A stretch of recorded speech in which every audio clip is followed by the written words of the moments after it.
Olá, tudo bem com você? Seja mais uma vez muito bem-vindo.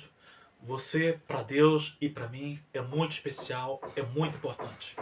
Vai acionando o sininho para se inscrever e receber as próximas notificações e vai comentando e compartilhando os vídeos.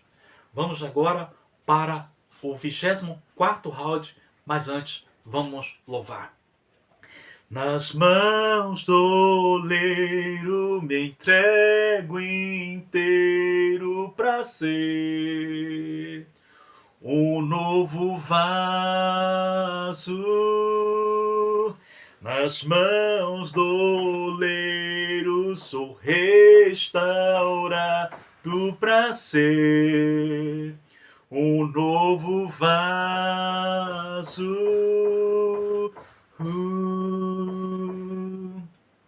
Levante suas mãos e vamos orar.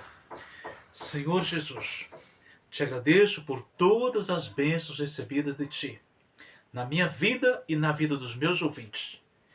Que a nossa oração, neste momento, seja: Senhor, me transforma num novo vaso, em uma nova criatura.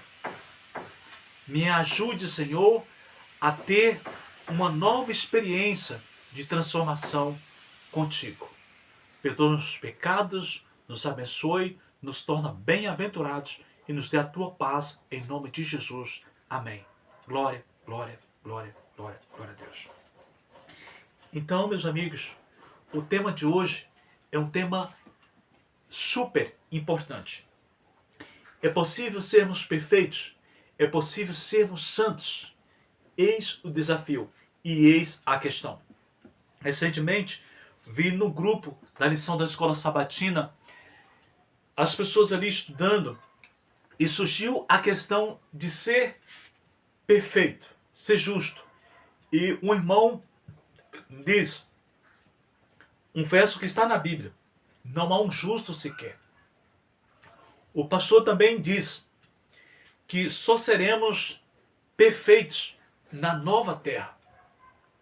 Então, vamos assim debater um pouco mais a fundo essa questão. Em Salmo 51, o salmista Davi diz que nós já nascemos em pecado. Mas quando Nicodemos foi ter com Jesus para indagar a respeito da salvação, Jesus pediu para que ele voltasse a ser como criança, nascesse de novo. E quando os discípulos queriam impedir que as crianças fossem até Jesus, Jesus disse: não impeçais, porque delas é o reino dos céus. Então, as crianças não são inocentes? Não são puras? Sim, elas são puras. Também diz Jeremias 17:19 que o coração do homem é desesperadamente corrupto. E em Romanos 3:12 diz que não há ninguém na terra que faça o bem. Agora, analisando por uma outra ótica, não houve realmente um justo na terra? Não houve na terra ninguém que agradou a Deus? Jó 15:15 também fala que nem os anjos nos céus são puros aos olhos de Deus. Por que Jó disse isso? Porque os anjos também são passíveis de se corromperem. Porque Satanás corrompeu a terça parte dos anjos. Porém, os anjos são puros? Sim. Eles são santos, cheios de poder e de glória e majestade, na proporção de anjos, mas são. E agora, falando sobre ser justos, o que a Bíblia diz de Noé? Um homem justo, que achou graça diante de Deus. De Jó, a Bíblia diz que ele é um homem íntegro, reto. De Zacarias, cá no Novo Testamento, de Simeão, que também aguardava a primeira vinda de Jesus. Então, todos esses homens, a Bíblia fala que foram santos, íntegros, retos, justos. Falando também de Moisés, o homem que foi o homem mais manso na face da terra. Quando ele recebeu a lei, a palavra lei tem a mesma quantidade de letra que a palavra voz, 3 letras. A palavra lei, a lei é a voz de Deus falando ao nosso coração. Tem a mesma quantidade de letras que a palavra luz. Diz Salmos e Provérbios que a lei de Deus é lâmpada, é luz. Tem a mesma quantidade de letras que a palavra mel.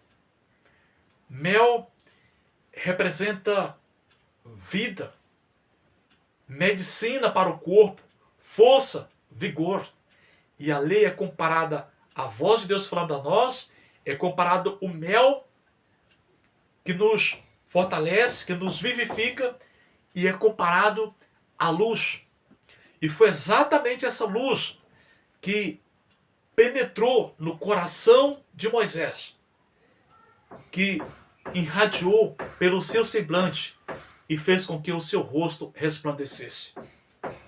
E Daniel, no capítulo 12, versículo 3, e em Mateus 13, versículo 43, diz que nos últimos dias, os rostos dos servos de Deus irá brilhar como o rosto de Moisés. Porque a lei de Deus, guardada e obedecida, irá irradiar a sua luz no nosso semblante, na nossa face. Glória, glória, glória, glória a Deus. Meus amigos, Provérbios 4 e versículo 18 diz que a vereda dos justos é como a luz da aurora, que vai brilhando mais e mais e mais até ser dia perfeito. Quando o rosto de Moisés resplandeceu, ali foi o dia perfeito para ele. Foi o sol da justiça, que é Jesus, brilhando com toda a força, com todo o poder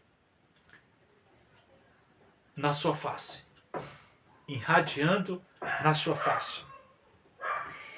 E em 1 João 3, versículo 7, é colocado um desafio para cada um de nós. Sedes justo, como ele, Jesus, foi justo. 1 João 3 e 3. Sede puro, como Jesus foi puro. E 1 João 2, 6. Ande assim como ele andou. Muitas vezes, no passado, as pessoas diziam que não era de forma alguma possível guardar a lei. E Jesus veio esvaziado de sua glória, como humano, para obedecer a lei, morrer na cruz, para mostrar que era possível. E depois da morte de Jesus, as pessoas falam, Jesus já guardou a lei para não precisarmos guardar. Não é possível viver como Jesus viveu. Mas aqui, ao dizer para sermos justos, puros e andar assim como Jesus andou, ele fez tudo aquilo para nos dar o exemplo. E enviou o Espírito Santo para nos dar poder para vivermos uma vida semelhante à vida que ele viveu. Jesus viveu uma vida santa, padeceu, morreu e ressuscitou e se assentou na glória de Deus para nos dar o mesmo poder de vivermos, de morrermos para o pecado, ressuscitarmos para uma nova vida, colocarmos os pecados debaixo dos nossos pés e assentarmos pela fé na glória com Jesus. Nos entronizarmos na glória como Jesus, como é descrito no livro de Efésios. E também em Lucas 3:5, João Batista, que o caminho do Senhor fosse preparado. Para a primeira vinda de Jesus, João Batista veio ali preparando o caminho. E diz no final de Malaquias que nos últimos dias enviarei o profeta Elias, nos dias de hoje, para converter o coração dos pais aos filhos e converter os nossos corações a Deus e preparar o caminho. Então, quando o caminho fosse preparado, não haveria mais montes, não haveria mais curvas, não haveria mais pedras no caminho. Me lembra, em alguns lugares na Bahia, o asfalto. Quando é estradas de chão, tem curvas, tem buraco, tem pedra. Mas depois que passa o asfalto, a estrada ela fica também reta, ela perde as curvas e no meio do asfalto não tem pedra. Só que tem uma coisa interessante. O asfalto tem montes e vales, subida e descida. Mas aqui, no caminho do qual João Batista está falando, ele não tem curvas, não tem subidas, não tem pedras. Ele será nivelado, ele será retificado e ele será aplanado. Repetindo, nivelado.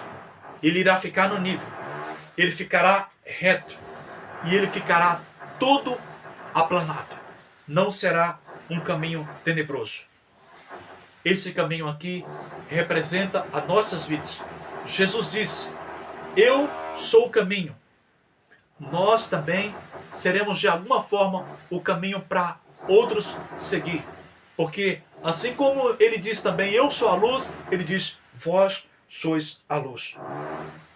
Meu amigo, uma casa, ela precisa ser concluída para que a gente entre nela. Depois que a gente entra na casa com os móveis, não é feito mais retoque.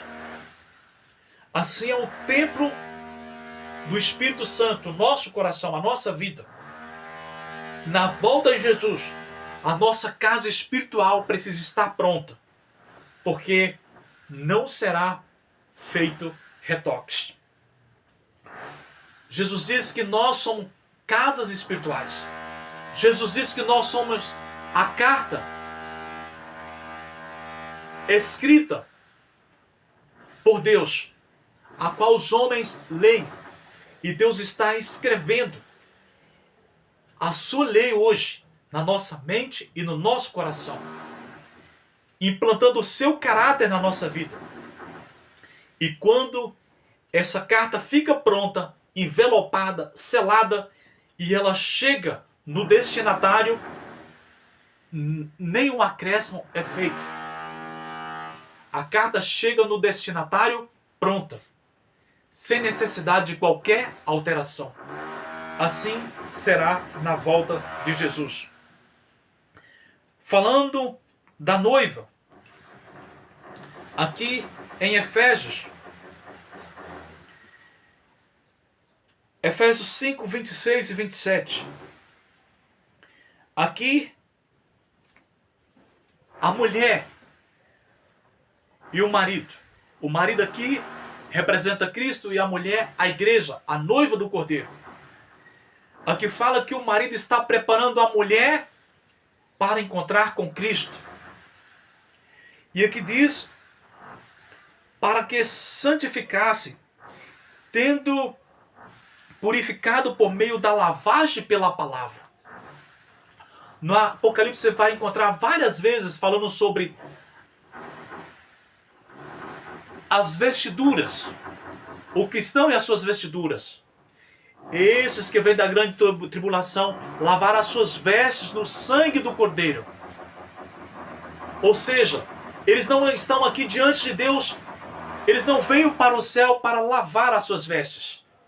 Eles já lavaram no sangue do Cordeiro. Amém? E aqui está falando que a igreja nesse mundo está passando pelo processo de lavagem pela palavra, de purificação. E agora no verso 27 diz, para apresentar a si mesmo igreja gloriosa, sem mácula, sem ruga, porém santa e sem defeito. Na volta de Jesus, a igreja dele precisa estar sem mancha, sem mácula, pura e sem defeito. Queridos, me faz lembrar aqui um texto da Ellen White, que diz que se queremos ser santos nos céus, primeiro temos que ser santo aqui, nessa terra. Está de conformidade com o verso que diz em Hebreus, que sem santificação ninguém verá Deus. Sem santificação não podemos nem ver Jesus vindo na sua glória, porque os ímpios morrerão ao ver a glória de Jesus. É preciso alcançarmos a perfeição até Jesus voltar. Diz a Ellen White que na volta de Jesus, o nosso caráter não sofrerá nenhuma alteração. Nós vamos ressuscitar com o caráter que nós desenvolvemos e descemos à sepultura. E vamos subir para o céu com o caráter que nós desenvolvemos neste mundo. Somente o nosso corpo será transformado. Então, meus amigos, antes da volta de Jesus, nós já estaremos neste mundo selados com o Espírito Santo. Nós já estaremos com o nosso nome escrito no livro da vida e nós já estaremos com as nossas vestes espirituais lavadas. As vestiduras brancas que Jesus vai nos dar no céu é apenas simbólica, não para remover de nós nenhuma impureza. Então, Deus nos dará poder, irmãos, para vivermos uma vida santa. No tempo dos apóstolos, eles receberam poder. Um poder que levava a sombra de Pedro a curar os enfermos. Quando eles oravam no templo, o lugar em que eles oravam tremia. Os mortos, eles ressuscitavam. De um lugar para o outro, Felipe foi teletransportado pelo Espírito Santo para pregar. Foi arrebatado de um lugar para o outro. Queridos, tudo isso aconteceu com os apóstolos que receberam a neblina de poder. Imagina o que vai acontecer comigo e você quando recebermos uma tempestade de poder, a chuva serôdia, descrita no livro de Joel. Meus amigos, Jesus disse no livro de São João 14, versículo 12, que quem crê em mim fará obras ainda maiores do que eu faço. Você precisa tomar posse dessa promessa e crer e se esforçar, se empenhar para alcançar. O apóstolo Paulo, em Atos 20, versículo 24, ele costumava dizer: o viver para mim é viver para Cristo, e o morrer é lucro. Porque se eu viver para Cristo e morrer, eu sei que a coroa da vida está guardada para mim, está garantida. E lá em Atos 20, versículo 24, ele diz assim: não tenho a vida preciosa para mim mesmo, desde que eu consiga completar a minha carreira. E em 2 Timóteo 4, versículo 7, ele fala: combati o bom combate e completei a minha carreira. O meu desejo foi alcançado pela graça de Jesus. Mas foi fácil para Paulo conseguir completar a sua carreira? No livro de Romanos, capítulo 7, vemos a luta do apóstolo Paulo, a batalha dele. O que eu quero fazer, não consigo, mas aquilo que eu não quero, isso que eu estou fazendo. Quem me livrará do pecado? Só Jesus. E em 1 Coríntios, no capítulo 9, ele diz: corro, não sem meta. E me reduzo à escravidão. Me esforço ao máximo para que pregando eu não venha a ser desqualificado. Então, nesses dois capítulos, Romanos 7 e 1 Coríntios 9, nós vemos o esforço de Paulo e a determinação dele em lutar para alcançar o alvo, para alcançar o objetivo. Até chegar ao ponto de dizer: não sou eu mais que vivo, mas Cristo vive em mim. E vocês podem me imitar, porque eu imito a Cristo. Quando que eu e você vai poder dizer algo assim? E aqui em Filipenses 1, versículo 6, ele diz: aquele que começou a boa obra em vós, ele há de completar até o dia de Cristo Jesus. Essa palavra não fala no dia de Cristo Jesus. Ela tem um limite de tempo, até o dia de Cristo Jesus. Ou seja, é enquanto você viver nessa vida e morrer, ou até Jesus voltar, a obra de restauração na sua vida precisa estar completa. Algumas pessoas dizem assim: ah, e a angústia de Jacó?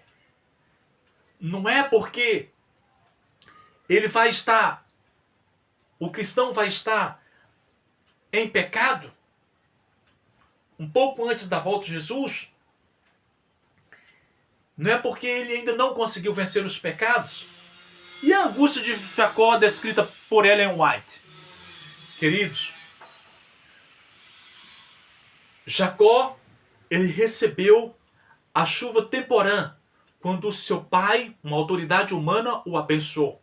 E ele recebeu a chuva serôdia quando uma autoridade divina o abençoou, o anjo. Mas a Bíblia não diz que o anjo removeu nenhum pecado de Jacó. A Bíblia diz que o anjo simplesmente o abençoou. Jacó, naquele momento, ele estava sendo perseguido por um erro cometido no passado, influenciado pela sua mãe, que ele sabia que era pecado ao dizer: minha mãe, se eu receber maldição no lugar de bênção. Então, o passado atormentava a consciência dele, e não o presente. Queridos, nos últimos dias, o que vai nos atormentar não é nenhum pecado do presente ali. É o medo do abandono de Deus. Diante da crise final, da provação final, você sentirá como Jesus te abandonou. Como Jesus, um homem sem pecado, na cruz, ele exclama: Deus meu, por que me desamparaste? ele teve uma sensação de abandono. E um homem sem pecado, ele também passou pela angústia de Jacó no Getsemane.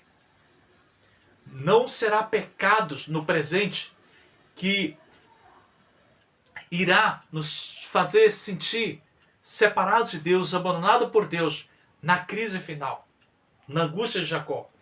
Mas será a intensidade das provações, o erro do passado, que talvez a gente imagina que não foi perdoado.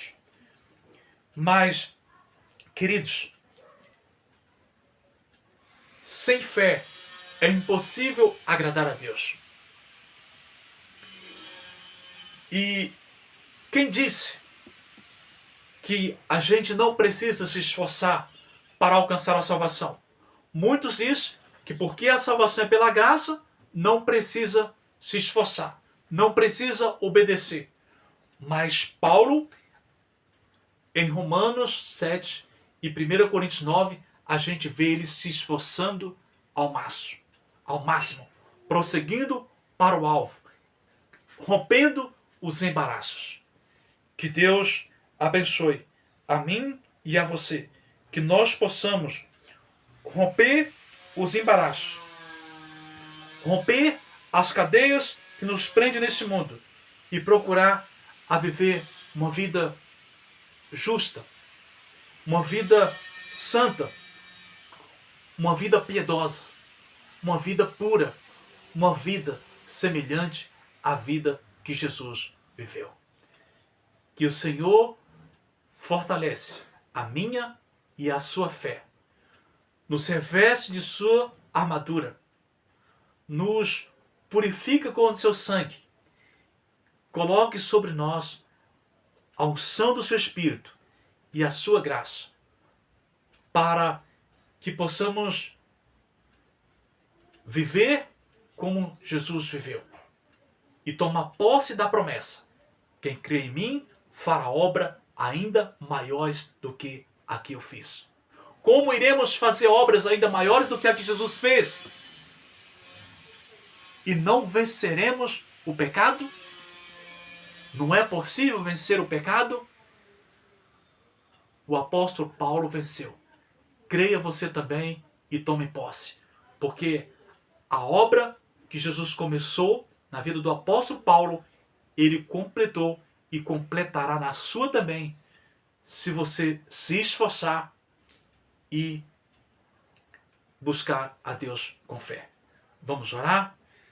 Grandioso Deus, obrigado, ó Pai, pelos exemplos que temos, ó Pai, de homens santos do Velho Testamento e do Novo Testamento. Muito obrigado, Senhor, pelas maravilhas que o Senhor operou na vida deles e promete operar nas nossas vidas também. Perdoa nossos pecados e nos ajude a viver uma vida santa e digna da nossa vocação e do nosso chamado. Nos abençoe, nos transforma num novo vaso, numa nova criatura e nos ajude a viver uma vida semelhante à vida que Jesus viveu. Essas bênçãos nós te pedimos e te agradecemos. Em nome de Jesus. Amém. Fique na graça, fique na paz. O Senhor te abençoe, te guarde e aumente a sua fé.